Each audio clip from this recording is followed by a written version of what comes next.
ആഭാരവൃദ്ധം ജനങ്ങൾക്കും എൻ്റെ ഗുരുക്കന്മാർക്കും എൻ്റെ എളിയ നമസ്കാരം. ഞാനിപ്പോൾ പറയാൻ പോണ മത്സ്യാവതാരമാണ്. ബാക്കി രണ്ടവതാരങ്ങൾ നമ്മൾ പറഞ്ഞു കഴിഞ്ഞു. ഇനി മത്സ്യാവതാരത്തേക്കാണ് കിടക്കുന്നത്. പണ്ട് സത്യവ്രതൻ എന്നൊരു മഹാരാജാവ് ഉണ്ടായിരുന്നു. അദ്ദേഹം ഭയങ്കരമായ വിഷ്ണുഭക്തനായിരുന്നു. അപ്പോൾ അതിനു മുമ്പുള്ളതും ഒന്ന് പറയാം. ബ്രഹ്മാവ് സൃഷ്ടി കഴിഞ്ഞ് 6-ാം മന്വന്തരം കഴിഞ്ഞ ശേഷം, മന്വന്തരത്തിൻ്റെ അവസാനം സൃഷ്ടി കഴിഞ്ഞ് അദ്ദേഹം സത്യലോകത്തിൽ വിശ്രമിക്കുകയായിരുന്നു. ആ സമയത്ത് ഉറങ്ങിക്കൊണ്ടിരിക്കുകയായിരുന്നു. ആ സമയത്ത് ഒരു അസുരൻ വന്ന് അദ്ദേഹത്തിൻ്റെ കൈകളിൽ ഉണ്ടായിരുന്ന 4 വേദങ്ങളും പറിച്ചെടുത്ത് നേരെ പോയി സമുദ്രത്തിൽ ചാടി. ഇദ്ദേഹം പെട്ടെന്ന് കണ്ണു തുറന്ന് നോക്കിയ സമയത്ത് കയ്യിൽ ഇതൊന്നുമില്ല, വേദങ്ങളൊന്നുമില്ല.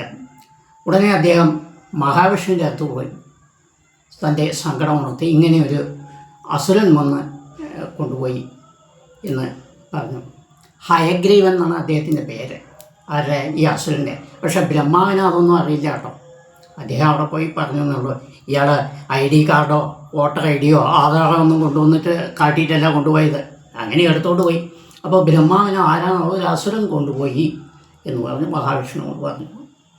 വിഷ്ണു ഭഗവാൻ ഉടനെ പറഞ്ഞു, ഓ ശരി, എന്നാൽ സൃഷ്ടിക്കപ്പെട്ട, എന്നാൽ എഴുതപ്പെട്ട, എന്നാൽ ഉണ്ടാക്കപ്പെട്ട വേദങ്ങൾ നഷ്ടപ്പെട്ടാൽ അത് തിരിച്ചെടുക്കാനുള്ള അവകാശവും ബാധ്യതയും എനിക്കുണ്ട്. അതുകൊണ്ട് അങ്ങ് വിഷമിക്കേണ്ട, ഞാനത് ചെയ്തോളാം, പൊക്കോളൂ, സത്യലോകത്ത് പൊക്കോളൂ എന്ന് പറഞ്ഞ് അയച്ചു. ഇവിടെ ഞാൻ പറഞ്ഞില്ലേ, സത്യവ്രതൻ എന്നൊരു മഹാരാജാവ്, മഹാവിഷ്ണു ഭക്തനുണ്ടായിരുന്നു, ഒരു രാജാവായിരുന്നു. അദ്ദേഹം ഒരു ദിവസം നദിയിൽ ഭേദി ഖ്യാതമാലിധി എന്ന നദിയിൽ പോയി സന്ധ്യാവന്ദനം ചെയ്ത് തർപ്പണം ചെയ്യുന്ന സമയത്ത്, തർപ്പണം എന്ന് പറഞ്ഞാൽ എന്താ നിങ്ങൾക്കറിയാലോ, അർപ്പണം എന്നുള്ളത് തർപ്പണം നാക്കി മാറിയതാണ്.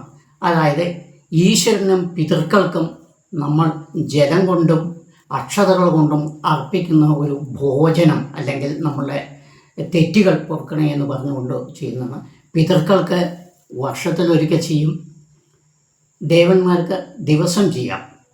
സന്ധ്യാവന്ദനം ചെയ്യുന്ന സമയത്ത് ചെയ്യുന്നതാണ് ഈ ജലം കൊണ്ടുള്ള അർപ്പണം. അങ്ങനെ തർപ്പണം ചെയ്യുന്ന സമയത്ത് നദിയിലെ വെള്ളം, ഖ്യതമാലിനി എന്ന നദിയിലെ വെള്ളം കൊണ്ട് കയ്യിലെടുത്ത സമയത്ത് അതിൽ വളരെ ഭംഗിയായ ഒരു മത്സ്യക്കുട്ടി കണ്ടു. സ്വർണ്ണ നിറത്തിലുള്ള മത്സ്യക്കുട്ടി.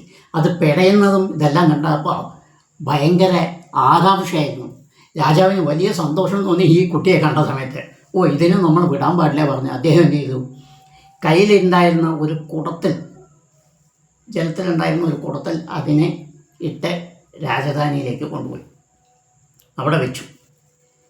പിറ്റേ ദിവസം നോക്കുമ്പോൾ ആ കുടത്തിനേക്കാൾ വലുതായിരിക്കുന്നു. അത് ആകൃതിയിൽ, ഭംഗിയിൽ ഒട്ടും കുറഞ്ഞിട്ടില്ല, കുറേ കൂടെ കൂടി ഭംഗി. ഓ, രാജാവിന് വളരെ സന്തോഷം തോന്നി. ഉടനെ അദ്ദേഹം ഇതിനെ ഒരു കിണറ്റിലിട്ടു. ഇതിൽ വെള്ളം തികയില്ലല്ലോ, പാവം, അത് മരിക്കാൻ പാടില്ല എന്നുള്ളത്, അതിനെ വളർത്തണം എന്നുള്ള ഉദ്ദേശിച്ചിട്ട് കിണറ്റിൽ കൊണ്ടിട്ടു. പിറ്റേ ദിവസം നോക്കിയ സമയത്ത് ആ കിണറ്റിനേക്കാളും, ആ കിണറ്റിലുള്ള വെള്ളത്തിനേക്കാളും മേലെ ഈ മത്സ്യം നിൽക്കുന്നു. അതിൻ്റെ ഭംഗിക്ക്, സ്വർണ്ണ നിറത്തിനോ ഭംഗിക്കോ യാതൊരു കുറവുമില്ല. ആ കിണറ്റിനേക്കാളും വലുതായി. ഓ, രാജാവ് എന്ത് വിചാരിച്ചു, ഇനി എന്താ ചെയ്യുക? അതിനെ എടുത്തു കൊണ്ടുപോയി ഒരു പൊയ്കയിലിട്ടു. താമര പൊയ്ക. പൊയ്ക പറഞ്ഞാൽ ഒരു കുളത്തിന് സാധാരണ പൊയ്ക എന്ന് പറയുന്ന ഒരു പതിവുണ്ട്. ആ കുളത്തെ കൊണ്ടിട്ടു. ഇത് അവിടെ ഇരിക്കട്ടെ, നമുക്ക് വളർത്താം എന്ന് പറഞ്ഞ് താമര പൊയ്കയെ കൊണ്ടിട്ടു. പിറ്റേ ദിവസം നോക്കുന്ന സമയത്ത് ആ കുളം നിറഞ്ഞിരിക്കുന്നു. അതിൻ്റെ ഭംഗിക്ക് യാതൊരു കുറവില്ല. സ്വർണ്ണനിറം തന്നെയാണ്, ഭംഗി തന്നെയാണ്, കുളം നിറഞ്ഞിരിക്കുന്നു. ഉടനെ അദ്ദേഹം, ഇനി എന്ത് വേണം ഈശ്വര, ഒന്നും അറിയില്ലല്ലോ, ഇനി ഞാൻ ഇത് എന്ത് ചെയ്യണം? എന്നാലും ഏതായാലും ഇതിന് കൊല്ലാൻ ഭാവമില്ല എന്ന് വിചാരിച്ച് ഭൃത്യന്മാരെയൊക്കെ കൂട്ടിക്കൊണ്ടുവന്ന് അതിനെ എടുത്ത് പുഴയിൽ കൊണ്ടിട്ടു. ഇത് രക്ഷപ്പെടുമല്ലോ എങ്ങനെയെങ്കിലും എന്ന് വിചാരിച്ചു. പിറ്റേ ദിവസം നോക്കിയ സമയത്ത് ആ പുഴയിൽ ഇത് മുതക്കുന്നുണ്ട്. ഇങ്ങനെ സ്വർണ്ണവർണ്ണത്തിലുള്ള ഈ മത്സ്യം വളരെ ഭംഗിയോടുകൂടി നീന്തി കളിക്കുന്നു. എത്രയോ വലിപ്പം, എത്രയോ വലിപ്പം. ഓ, പുഴയിലും പറ്റില്ല. പുഴയുടെ മുകളിൽ, വെള്ളത്തിൻ്റെ മുകളിൽ വന്നു കഴിഞ്ഞു അദ്ദേഹം. ജലോപരിയിൽ വന്നു എന്നാണ് പറയണം. മത്സ്യം ജലോപരിയിൽ സാധാരണ വരില്ല, ഓക്സിജൻ കിട്ടാൻ വേണ്ടി ഇങ്ങനെ വായിക്കാട്ടുകയുള്ളൂ. ഇത് ജലോപരിയിൽ വന്നു. അതായത് ജലത്തിൻ്റെ അതായത് നദിയുടെ അടിയെ മുട്ടി അതിൻ്റെ മധ്യഭാഗം കഴിഞ്ഞ് മേൽഭാഗത്ത് കാണാൻ തുടങ്ങി. രാജാവിന് ആകെ പരിഭ്രമമായി. എന്താണാവോ ഇത് ഈശ്വര, ഏതായാലും ഇതിനെ കൊല്ലാൻ പാടില്ല, ഭംഗി കൂടിക്കൊണ്ടുവരുന്നതായിരുന്നു. ഒടുക്കം അദ്ദേഹം ഇതെടുത്തുകൊണ്ട് സമുദ്രം ആഴിയിൽ കൊണ്ട് നിക്ഷേപിച്ചു. പിറ്റേ ദിവസം നോക്കുമ്പോൾ അത് ആഴിയും കടന്ന് അതിൻ്റെയും മുകളിലെ നദിയിൽ എങ്ങനെ ഉണ്ടായിരുന്നു അതുപോലെ ആഴിയുടെ അടിയിലും മുട്ടി മധ്യവും കഴിഞ്ഞ് മേൽഭാഗത്തേക്ക് എങ്ങനെ നിൽക്കുന്നു. ഇദ്ദേഹം വിചാരിച്ചു, ഈശ്വര, അതെന്തൊരു പരീക്ഷയാണ്, ഞാൻ എന്ത് ചെയ്തിട്ടുണ്ട് എന്നാലോചിക്കുന്ന സമയത്ത് ആ മത്സ്യം ചോദിച്ചു, മഹാരാജാവേ, നിങ്ങൾക്ക് എന്നെ ഇഷ്ടമില്ലേ? നിങ്ങളിങ്ങനെ മാറ്റി മാറ്റി മാറ്റി എന്നെ ഇവിടെ കൊണ്ട് നിർത്തിയിരിക്കുന്നു. ഇപ്പോൾ ഇവിടെ നിങ്ങൾ കരയിൽ നിൽക്കുന്നു. എന്നെ മറ്റ് മൃഗങ്ങൾ, മറ്റ് ജീവികൾ, കടൽ ജീവികൾ ഭക്ഷിച്ചാൽ നിങ്ങൾ എന്ത് ചെയ്യും? നിങ്ങൾ എന്നെ രക്ഷിക്കുമോ എന്ന് ചോദിച്ചു. അദ്ദേഹത്തിന് വളരെ സങ്കടം തോന്നി. ഞാൻ ഇത്രയൊക്കെ ചെയ്തിട്ടും ഈശ്വര, എന്ത് പരീക്ഷയാണത് എന്ന് വിചാരിച്ച് മനം നുറുകി പ്രാർത്ഥിച്ച സമയത്ത് ഈ മത്സ്യം, ഭഗവാന്റെ രൂപത്തിൽ മത്സ്യം വന്ന് പറഞ്ഞു, രാജാവേ, പരിഭ്രമിക്കേണ്ട, ഞാൻ സാക്ഷാൽ മഹാവിഷ്ണു തന്നെയാണ്. ഞാൻ മത്സ്യാവതാരത്ത് വന്നിരിക്കുന്നു. 2 ഉദ്ദേശമാണ്. ഒന്ന്, പ്രപഞ്ചം എങ്ങനെ വളർന്നുകൊണ്ടിരിക്കുന്നു, ലോകം എങ്ങനെ വളർന്നുകൊണ്ടിരിക്കുന്നു എന്ന് എല്ലാവർക്കും കാട്ടിക്കൊടുക്കാൻ വേണ്ടി. മത്സ്യം ഇങ്ങനെ സ്റ്റെപ്പായി വളരുന്ന പോലെ നാം വളർന്നുകൊണ്ടിരിക്കുന്നു. മനുഷ്യനായി വരുന്നു, മൃഗങ്ങളായി വർദ്ധിക്കുന്നു, പക്ഷികളായി വർദ്ധിക്കുന്നു, മരങ്ങളായി വർദ്ധിക്കുന്നു, വൃക്ഷങ്ങളായി വർദ്ധിക്കുന്നു, നദികളായി വർദ്ധിക്കുന്നു, മലകളായി വർദ്ധിക്കുന്നു, കടലുകളായി വർദ്ധിക്കുന്നു. ഇങ്ങനെ നമ്മൾ മുകളിലേക്ക് വരുന്നു. ഇത് എടുത്ത് കാട്ടാൻ വേണ്ടിയാണ് ഞാൻ ഈ അവതാരം എടുത്തത്. ഇതിൻ്റെ വേറെ ഒരു വശം കൂടിയുണ്ട്. എന്തായെന്ന് വെച്ചാൽ, ഹയഗ്രീവൻ എന്ന ഒരു അസുരൻ സൃഷ്ടിക്കപ്പെട്ട 4 വേദങ്ങളെ ബ്രഹ്മാവിൽ നിന്ന് അപഹരിച്ച് ഈ കടലിൽ മുങ്ങിയിരിക്കുന്നു. അദ്ദേഹത്തെ നിന്നും വേദങ്ങൾ വീണ്ടെടുക്കുക എന്നും വേദങ്ങൾ വീണ്ടെടുത്ത് ബ്രഹ്മാവിനെ ഏൽപ്പിച്ച് സൃഷ്ടിക്കപ്പെട്ട 4 വേദങ്ങളും അദ്ദേഹത്തിന് കൈമാറുക എന്ന ഒരു ലക്ഷ്യം കൂടിയുണ്ട് എന്ന് പറഞ്ഞു. എന്നിട്ട് പറഞ്ഞു അദ്ദേഹം, ഇന്നേ തൊട്ട് 7-ാം ദിവസം ഒരു പ്രളയം ഉണ്ടാവും ഇവിടെ എന്ന് പറഞ്ഞു. അപ്പോൾ മഹാരാജാവ് പറഞ്ഞു, തൊഴുതുകൊണ്ട് പറഞ്ഞു, ഞാൻ അങ്ങേ കണ്ടു, എനിക്കെല്ലാം തൃപ്തിയായി. ഭഗവാനെ, എൻ്റെ എല്ലാ അപരാധങ്ങളും പൊറുക്കണം, എനിക്കൊരാഗ്രഹമുണ്ട്. എന്താണോ പറഞ്ഞോളൂ. എനിക്ക് ആ പ്രളയമൊന്ന് കണ്ടാൽ കൊള്ളാമെന്നൊരു ആഗ്രഹമുണ്ടോ. ഭക്തനാണല്ലോ, ഭക്തന്മാരെ അദ്ദേഹം പരീക്ഷിക്കുകയും ചെയ്യും, അവരുടെ ആഗ്രഹം നടത്തുകയും ചെയ്യും. അപ്പോൾ പറഞ്ഞു, സത്യവ്രത, ശരി, അങ്ങേക്ക് ഒരാഗ്രഹം ഉണ്ടെങ്കിൽ ഞാൻ തീർച്ചയായും ചെയ്തു തരാം. ഇന്നത്തെ 7-ാമത്തെ ദിവസം ഒരു പ്രളയം വരും.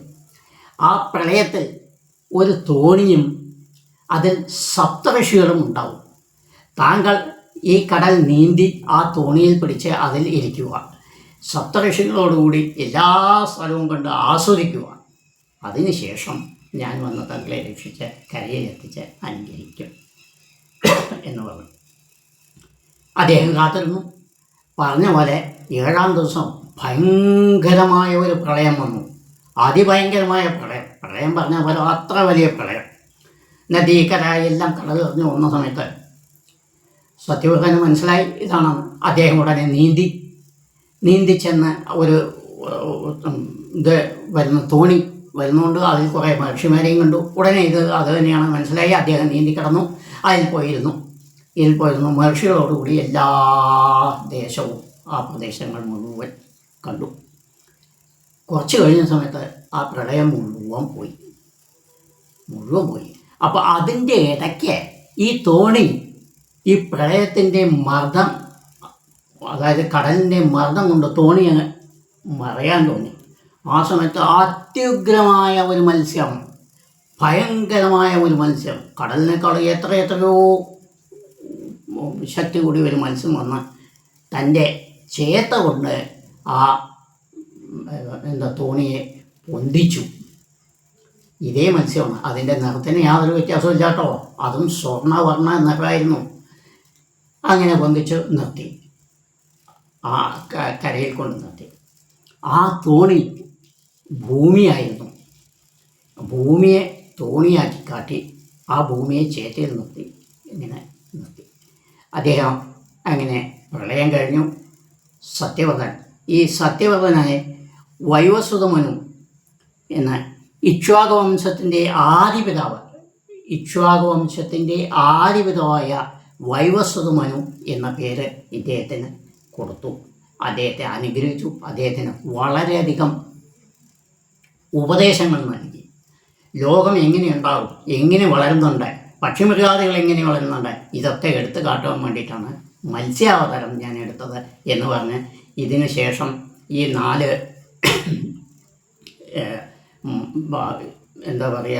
വേദങ്ങളെയും എടുത്ത് ബ്രഹ്മാവിൻ്റെ കയ്യിൽ കൊടുത്ത് അവതാരം ലക്ഷ്യം കഴിഞ്ഞ ഉടനെ അദ്ദേഹം വീണ്ടും വൈകുണ്ഠത്തേക്ക് പോയി.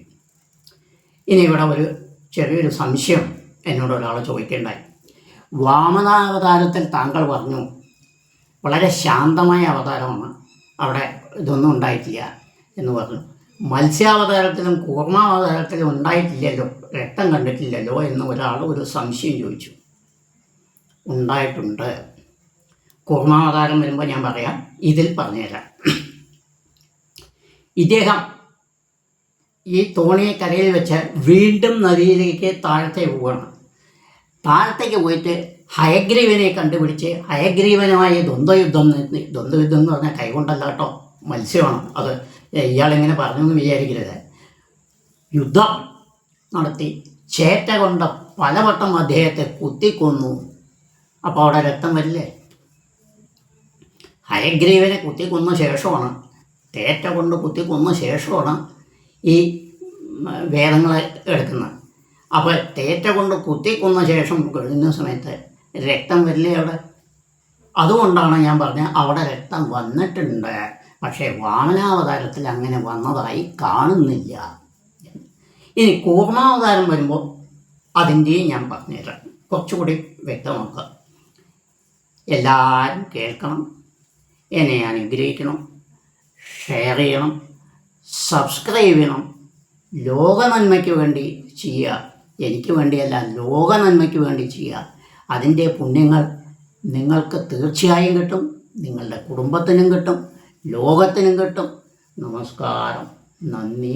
അടുത്തത് നമ്മൾ പാലാഴി മതനം പറയാം. ആവുന്നോ ഇന്ന് തന്നെ പറയാൻ നോക്കാം. നമസ്കാരം, നന്ദി.